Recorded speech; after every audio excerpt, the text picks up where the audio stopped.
বন্ধুরা, আমি নিয়ে এসেছি অনুষ্ঠান বাড়ির মতো ইঁচড় চিংড়ি রেসিপি। চলো দেখে নিই কেমনভাবে বানালাম।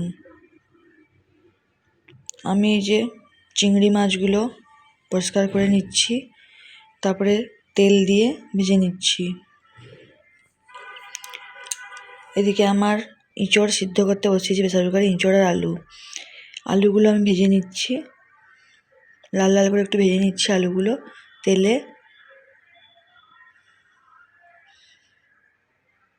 আলুগুলো ভাজা হয়ে গেছে, এবার তুলে নিচ্ছি।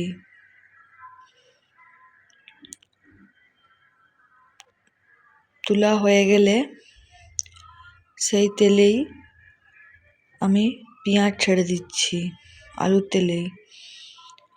পুরো মাংসের মশলা যেমন হয় তেমনি মশলা দিয়েই বানাতে হয়, দিলে ভালো লাগে খেতে। কালকে একটা বিয়েবাড়িতে গেছিলাম, সেখানে ইঁচড় চিংড়ি হয়েছিল পম্পাদির বিয়েতে, তাই ভাবলাম যে বাড়িতে নিজে বানাই, তাই জন্য বানাচ্ছি ইঁচড় চিংড়ি। আমার তো ফেভারিট হলো ইঁচড়, আমার সবজি সবথেকে ফেভারিট হলো ইঁচড়। এখানে আমি আদা রসুন জিরে বেটে নিয়েছি, কাঁচা লঙ্কা বেটে নিয়েছি। এবার মশলাটা ভালোভাবে কষিয়ে নিচ্ছি। ভালো করে মশলাটা কষাতে হবে, না কষালে কিন্তু ভালো লাগবে না। ভালোভাবে মশলাটা কষিয়ে নিচ্ছি।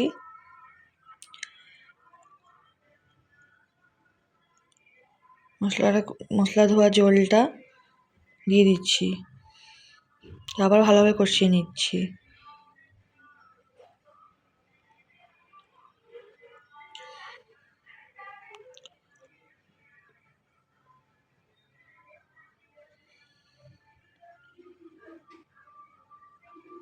কষানো হয়ে গেলে আমি এখানে হলুদ, লঙ্কা গুঁড়ো, ধনে গুঁড়ো দিয়ে দিচ্ছি, নুন দিয়ে দিচ্ছি। তোমরা কতটা ঝাল খাও সেই পরিমাণে দেবে। আবার মশলাটা ভালোভাবে কষিয়ে নিচ্ছি। তোমরা চাইলে গোটা গরম মশলা দিতে পারো, কিন্তু আমি দিইনি।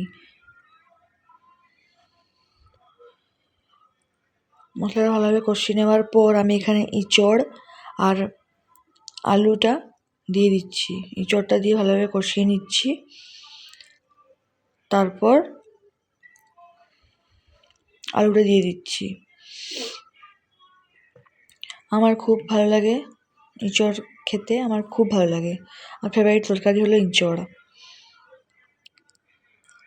কষিয়ে নিচ্ছি ভালো করে। কষানো হয়ে গেলে, আজকে যেহেতু শুক্রবার, আমাদের বাড়িতে আমার শ্বশুর শাশুড়ি খান না, তাই আমি আমাদের জন্য আলাদাভাবে বানাচ্ছি। এখানে আমি চিংড়ি মাছগুলো দিয়ে দিয়েছি অন্য একটা প্যানে, ইঁচড় আর আলুগুলো দিয়ে দিয়েছি, বানিয়ে নিলাম। চিংড়ি মাছগুলো রেখেছিলাম সেগুলোও দিয়ে দিলাম সবগুলো। একটা হাতে করছি, এনে নড়ে যাচ্ছে প্যানটা। এটা তাদের জন্য, শ্বশুরশুড়ির জন্য, বিনা চিংড়িতে। এটা আমাদের জন্য চিংড়ি দিয়ে ভালোভাবে মিশিয়ে নিচ্ছি। সেই একই ইঁচড়টা আমি এখানে চিংড়িটা মিশিয়ে দিয়েছি।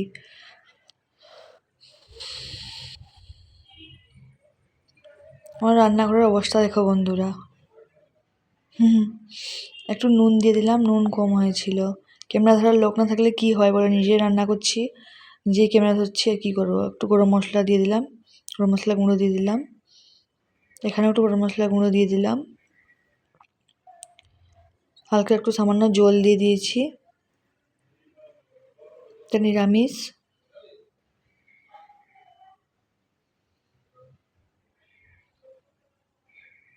আর এটা চিংড়ি দিয়ে অল্প বানিয়েছি এটা। বন্ধুরা, কেমন লাগলো আমার রেসিপিটা অবশ্যই জানিও। ধন্যবাদ বন্ধুরা ভিডিওটা দেখার জন্য।